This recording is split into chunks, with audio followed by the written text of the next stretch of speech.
Mr. V.K. Gautam, Principal Secretary, Directorate of IT, Government of Maharashtra, Mr. Ashish Kumar Johar, Managing Director and CEO, Bombay Stock Exchange, Mr. Karan, Johar, filmmaker, I think he must be here just now, Mr. Girish Menon, Director Media and Entertainment, KPMG India, Dr. Lalit Kanodia, Founder CEO, TCS, distinguished delegates from industry, government and PSUs, distinguished invitees, and friends from the print and electronic media. It is a privilege indeed to be the guest of honor at the Economic Times Enterprise Digital Transformation Summit 2016. I thank Economic Times and HP Group for organizing this event and inviting me to speak on this important occasion and share some thoughts on India's digital readiness and preparedness to deal with digital disruptions. Friends, it was just about a decade back that the digital technologies were commonly identified with computers and few other electronic devices. Apart from the obvious symbols of gadgets and digital technologies were seen to be only for the experts. Today we are witnessing what may be called digital disruption across a wide range of human endeavor. The ubiquitous nature of digital technologies has made it difficult to draw a clear line between what is digital and what is not digital. Whether they are mobiles, household gadgets or even automobiles, most products have a large content of electronics and digital technologies or involve digital technologies for production.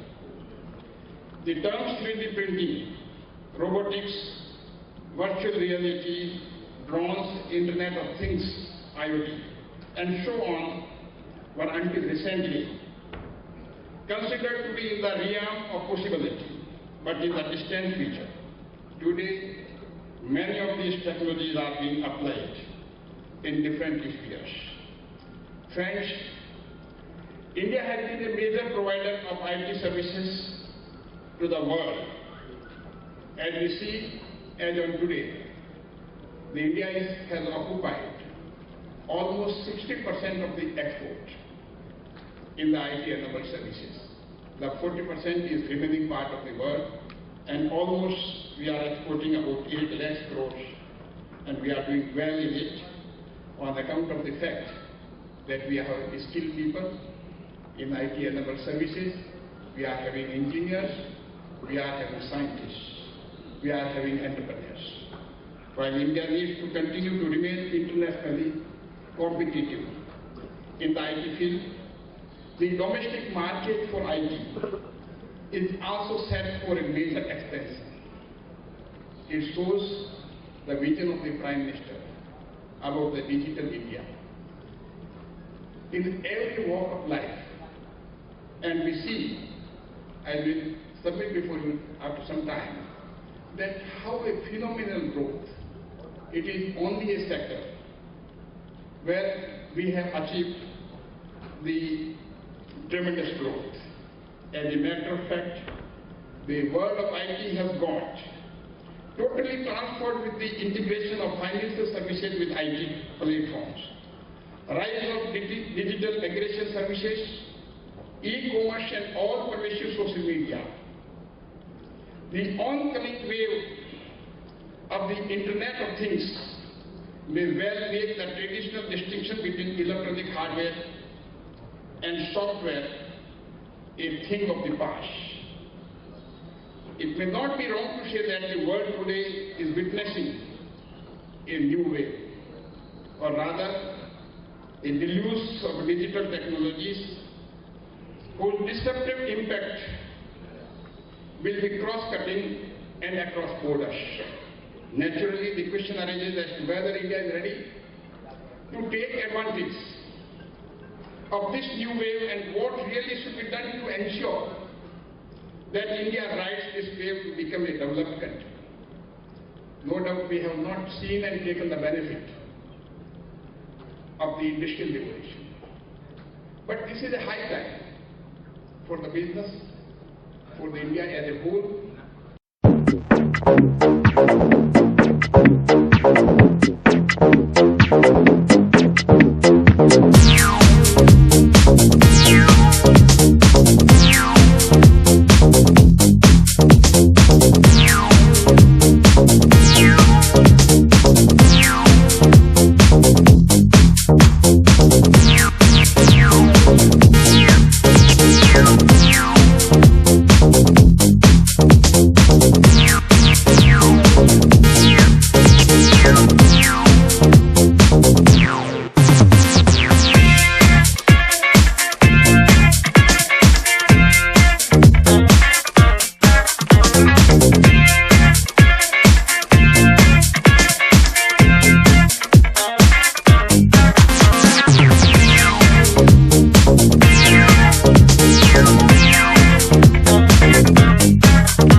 The impact of digital technology and changes in technology on filmmaking and also particularly on the art of filmmaking. And it's my privilege to have this conversation today with Karan Johar, who needs no introduction, and just to share his insights on this particular aspect. Let me just sort of dive into it, and thank you so much, Karan, for making it today.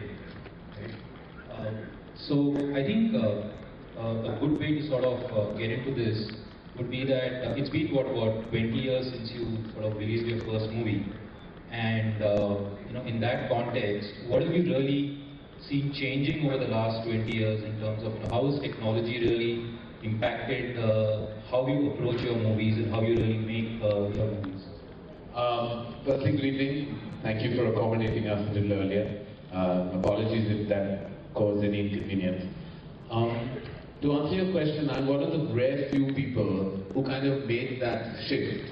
Me and Aditya Chopra, I think two filmmakers. Aditya had a film released in 1995 called Dil Bale Dulhaniya Le Jayenge, and I debuted in 1998 with Kuch Kuch Hota Hai. So there's been a sea change and transformation within the film fraternity when it comes to technology and it comes to the way we make movies.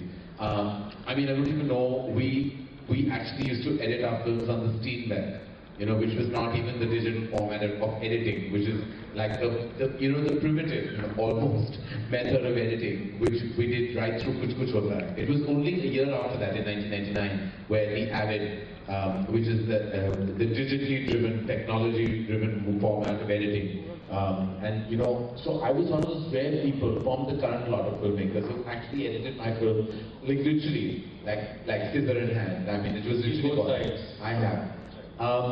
Even in terms of equipment and everything else, and when finally when the Avid came on, it was like everyone was so trigger happy. It was like everyone was trying all kinds of things, moving things in different frames and fade outs and blurs, and suddenly everybody was more excited with the advent of technology within our realm of things.